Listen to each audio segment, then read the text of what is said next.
I've never done this before. Whoa. Welcome back to our channel. If you're new around here, we're Brittany and Drew, two hopeful adventurers who got married, moved into a van, and have been chasing adventures all around the globe ever since. And now, after moving from the USA to Portugal, we'll be documenting our entire journey of building our dreams as we transform a historic watermill into our first home, not on wheels. Join us as we embark on this new and exciting phase of life. Now, let's take in a deep breath and let it out.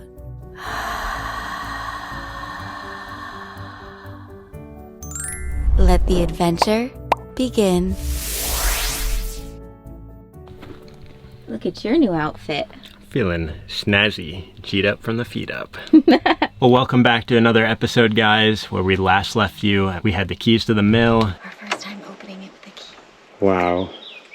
And now we're focusing still on cleaning the land up to 50 meters around it so we can be fully protected from any potential fires in the area, because there are so many trees, eucalyptus trees, just a lot of forest around the land we live, and we want to be prepared. Wow. Can barely get those open.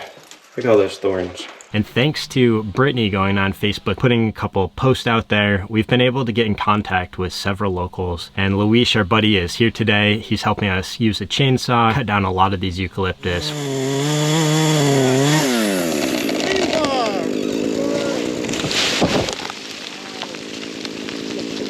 Wow! With precision accuracy, he cut that thing down. We're putting them into sections, we're hauling them out, making stacks, sorting, and just getting our land cleared. Because the number one goal is to fireproof our property, and so the objective is to get rid of nearly every single eucalyptus tree. Yeah, they're bad because they consume water, they are highly flammable, the leaves kind of just leave a mess everywhere when they start falling, and they're not native, they're invasive to this area. They were planted to be harvested because they're fast-growing trees for timber. However, when the seeds spread, they just go everywhere. They Medusa. It's like you cut one and you get freaking 10. They just are like rabbits. I'd prefer rabbits.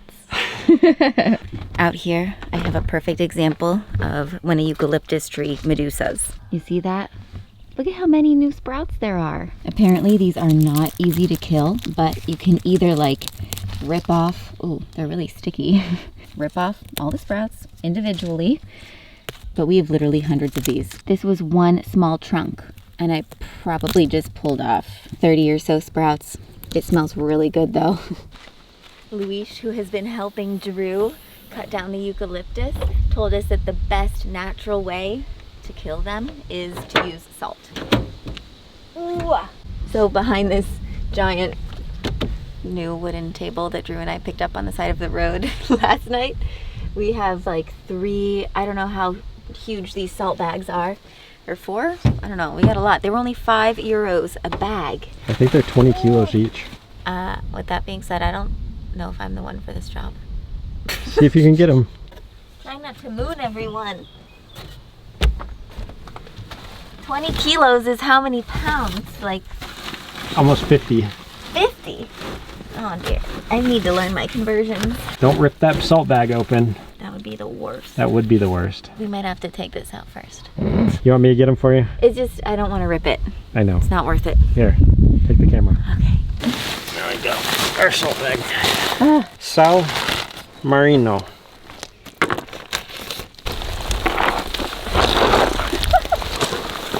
Whoa, whoa, whoa. It's harder than I thought.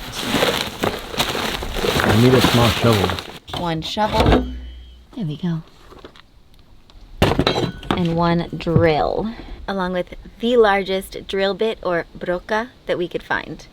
Because a lot of the drill bits that they have around here are for cement, so it was really hard to find large ones made for wood. But in order to like really kill the eucalyptus, what we found to be most effective was drilling a hole in the trunks after the tree has been cut and then putting salt. So hopefully this works. This is all an experiment, but we got what we need. Let's get to salting the trees.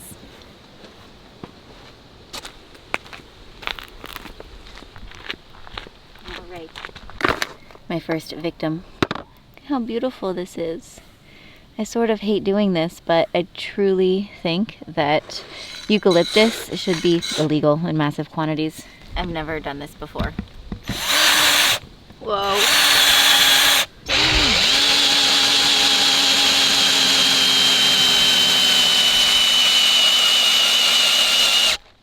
Whoa. It just, oh, what's going on? Ah! Yeah, don't break your wrist. Okay. There's one other method that you can do, and that's like use a shovel or an excavator machine to dig out every trunk because their roots go so deep, but that's like a ton of work. It causes a lot of erosion, so this is just what we're gonna do. And then replant native trees in the long term, but for now we just gotta kill off these fire starters.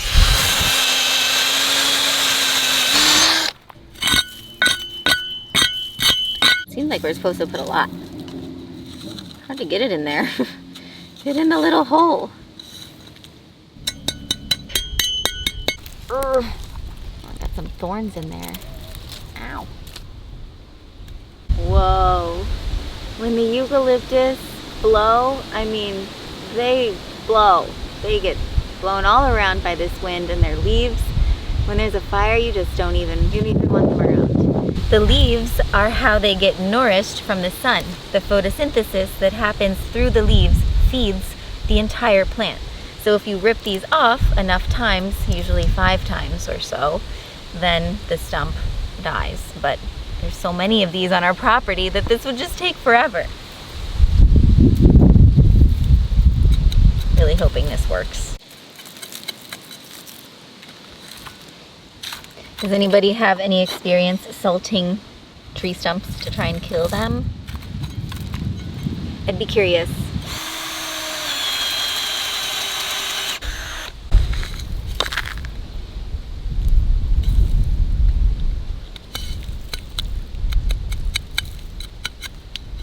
I guess the idea is just that it dries them out.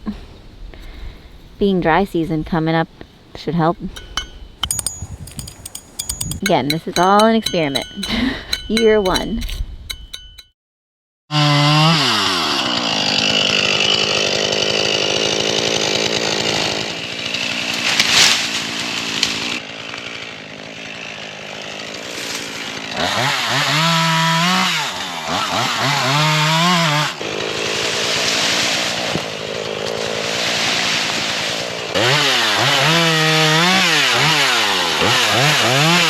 So after we cut down the trees, we want to cut them into sections, and that's what we're doing right now. Luis has got a measuring stick, cutting them into about 6-foot sections, 2 meters long. That way we can divide them into stacks, use them for firewood, and anything that's all leafy, we'll put through the mulcher, the tritador.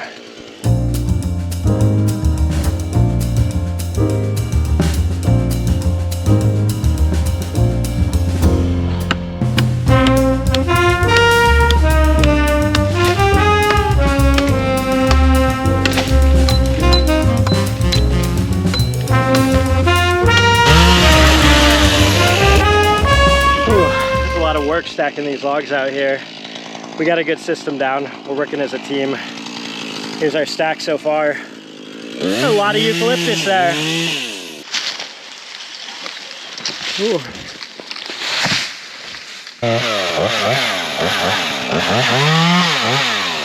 So right here, Brittany and I talk about how fast the eucalyptus grow. Take a look at all the seeds that are in here. All these pods, they fall off the tops of the trees. Cement. These are the seeds. Yes. Tirares. Sim. Pequeno vaso. Terra. Nasce eucalipto. Novo árvore. Yes. Peligroso con Muito fogos. perigoso com os fogos. Sim. Vento. Para ali. Acima de Monchique. Sim, e começa a arder. Não, Yeah. daqui para ali. Ah, obrigado por tu trabalhar. We couldn't do this project without Luis out here. He works 6 days a week, and on Sundays he comes out and gives us a hand. Pronto, está aqui que é para a gente não Sim. perder. He just made a new stick for measuring, that way we don't mistakenly leave our one that we had cut. He peeled the bark off, and we can identify the one that we should keep with us all the time. He has a lot of experience doing this, and we're grateful to have him out here with us.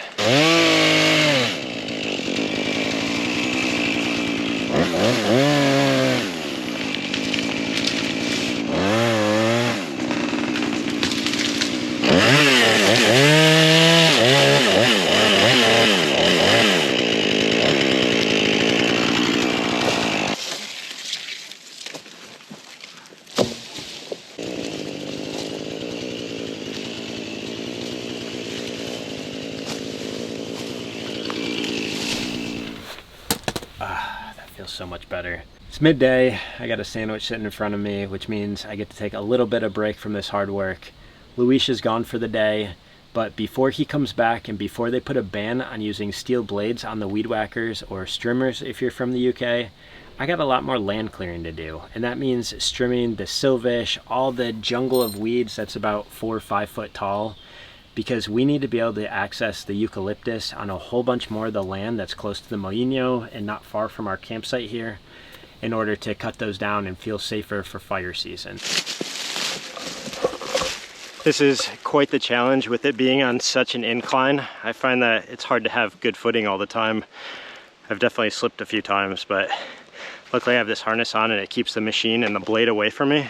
I want to point out the IPMA website, which is extremely useful when it comes to figuring out what the current restrictions are. What's dangerous about the weed whacker when it has a blade spinning around is when it hits rocks, it throws sparks out, and those can potentially start a fire.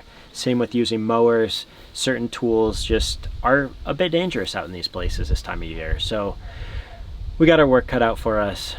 Let's get to it soon. But first I gotta have lunch. And little surprise. Because our land is 3 hectares or 7.5 acres, we know that this phase of clearing our land is going to be the hardest, most intense time we ever have to do this, because it's never been cut before. We're learning the shapes of our hillside. It's like when you get a good haircut, then you know what lines to follow.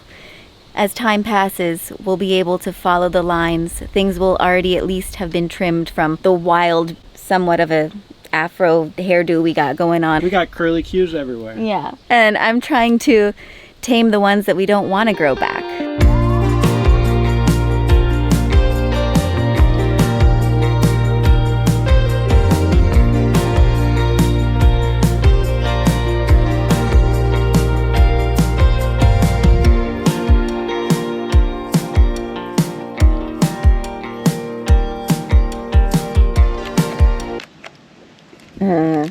I guess this is what happens when your battery dies in the middle of your work.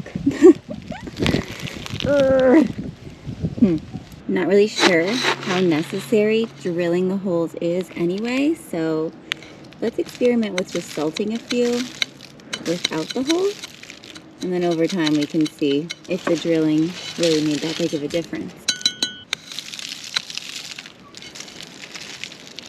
Drew is currently driving backwards all the way down our road. We got to get our new wooden table out of there and into the house.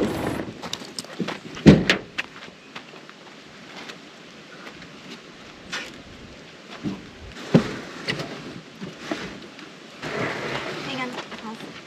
Okay, ready? Yep. You gonna lift? Yeah. You wanna set it down? Yeah.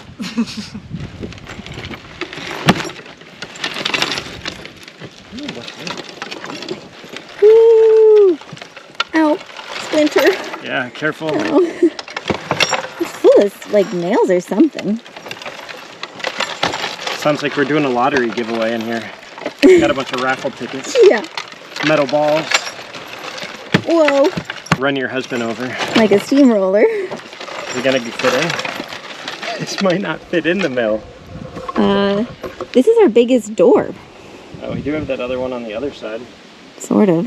It's like a hobbit door. I think this is gonna be an outdoor table. It's kind of a problem.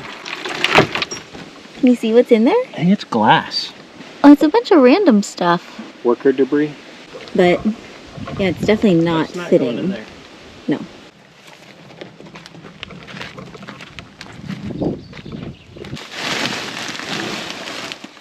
Our salt bags kind of leak.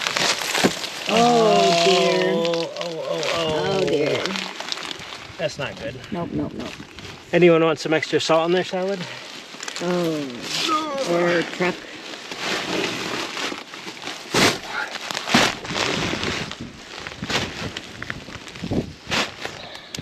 What do we do about this? Let's clean this off. It looks like it even leaked over here. Yeah, that's not good. Here. We gotta wipe that off. Want me to get water? Yeah, let's try to sweep it first.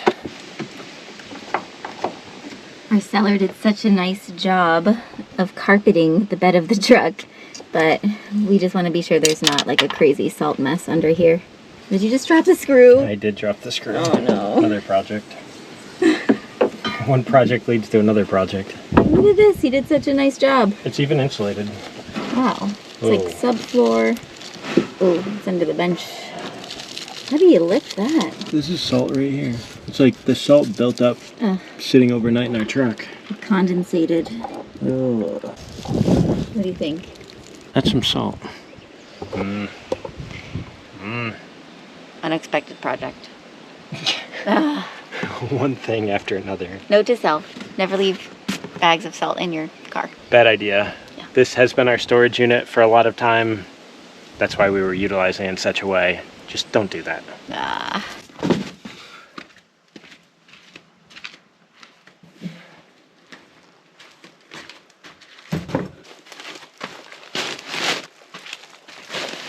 All right, I really hope that leaving these sacks of salt right here on the ground inside the mill doesn't cause an issue.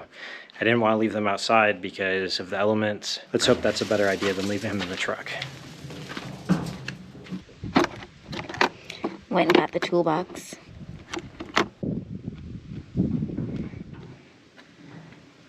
Hey babe, what do you think I need to remove the top from the spindle? Well, if I were you, I would have opened this on top of the spindle so we could check a bunch of sockets.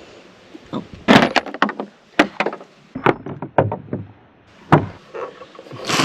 One just jumped into the hole. One of these just went in there? Oh dear. Well, at least it's good that we're removing it. Oh my goodness. Fell right through and onto the floor. So at least we got this. One for the win. So I'm gonna hold on here while Drew undoes the other side. Can't believe it goes all the way through. It's a big long rod. Jeez. I got my nut off. So many jokes.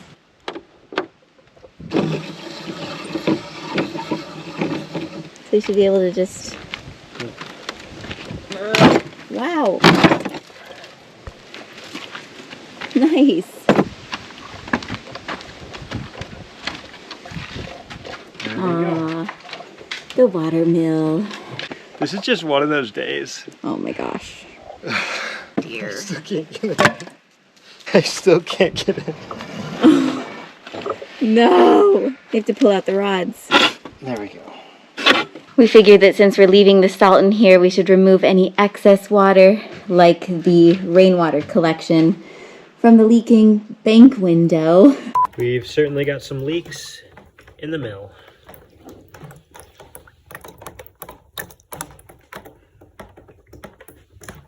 Six buckets. We gotta get this fixed before winter. Pretty nasty in there. Ugh. The styrofoam is like when the rats were eating our insulation, which is a problem. But again, that roof needs redone. Yeah. But how cool is this wheelbarrow? This thing's amazing. Yep, from the Netherlands. I love it. You need a little ramp. One wheel ramp.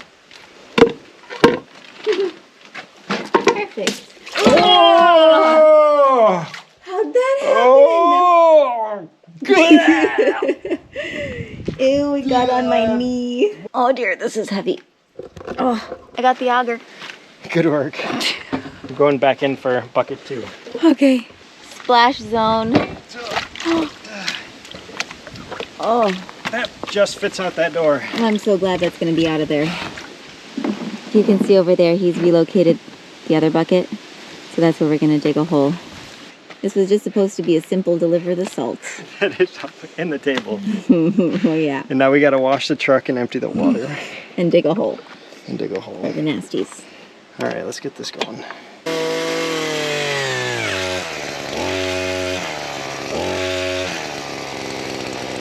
Stuck.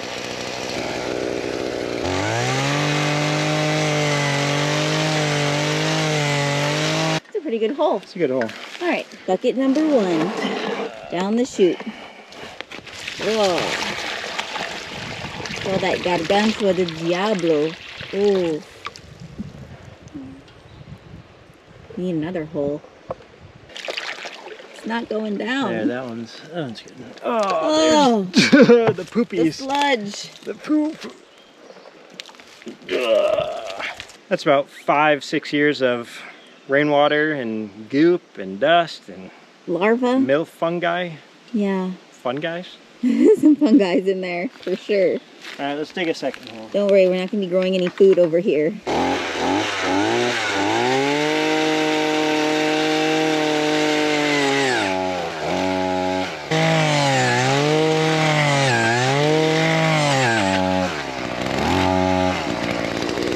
There's some crazy roots in there. I think that's why it was getting stuck. It's so much easier than digging a hole with a shovel or using a post hole digger. Way easier.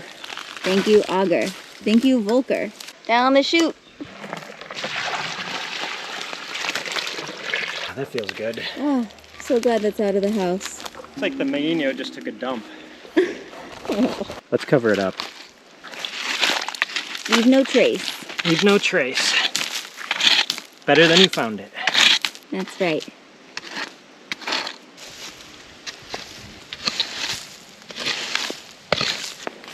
Whether we're working on our land or exploring some new corner of this wild and wonderful world, something we never seem to have enough of is time, which is why we're so grateful to Mentech for sponsoring this episode, because with their new Sport smartwatch, we can keep track of not only life's most valuable asset, but with its highly accurate professional data measuring capabilities, we can track more than ever before our speed and distance, as well as the amount of vertical ascent we covered when hiking or climbing. It also gives us accurate weather forecasts, and what I love is the thoughtful health monitoring. Plus, with its 5 ATM waterproof technology, we can wear it while swimming, and the battery life is long. It charges up super fast in just 70 minutes and will last 14 days in classic mode or 24 hours in GPS mode. And the stylish strap, which comes in a nice variety of colors, is sweat absorbent and really comfortable. If you want to be one of the very first to try out this adventure-ready,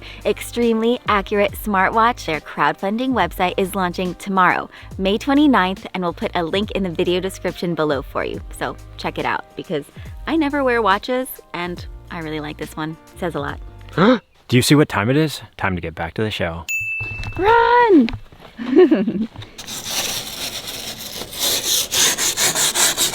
And the project just keep on coming. We decided we might as well do this right and fully take care of our salt problem. The amount of moisture and mold from the salt. That was there for probably, what, 4 days?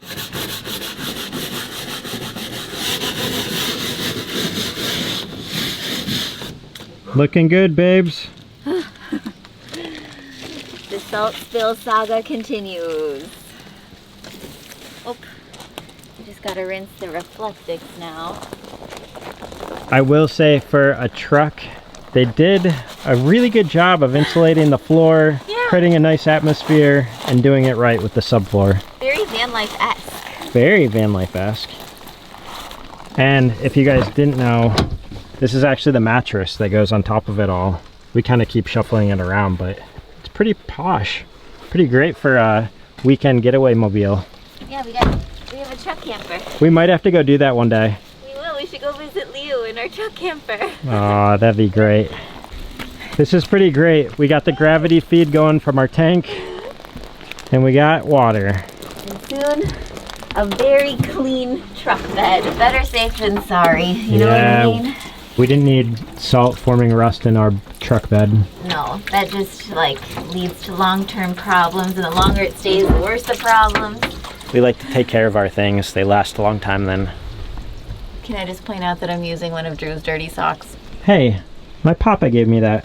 It's a special sock.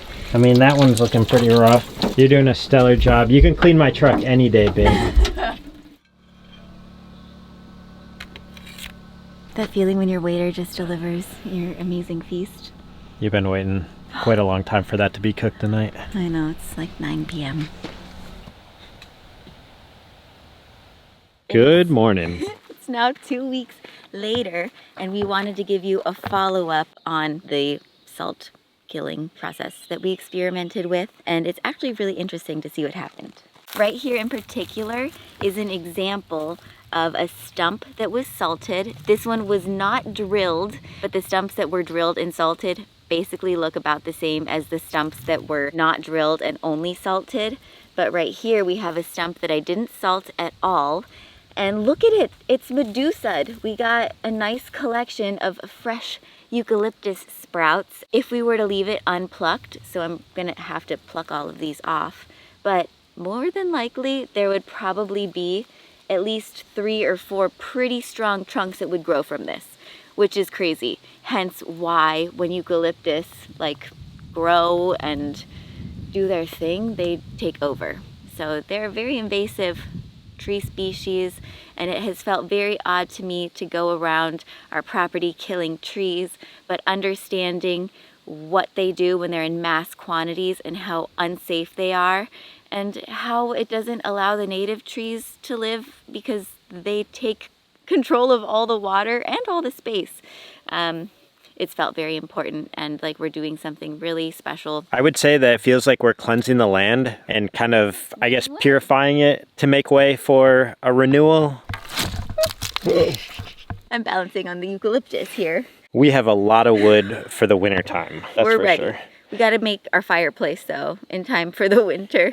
It is kind of bothering me though that we have stacks of cut down trees all over the property right now. So it's something that me being an organized person wants to make sure that we have it nice and tidy, things organized, stacked, just like the tiles that we had done a few weeks ago. Hence the soon-to-be mulching machine that will hopefully help us control this. Well, guys, we hope you enjoyed this episode. We are always learning, we're always experimenting, and we're always having fun doing it. And there's more to come, so stay tuned. We look forward to it. Thanks for watching, and we'll you. see you next adventure. Hasta luego. Hasta luego.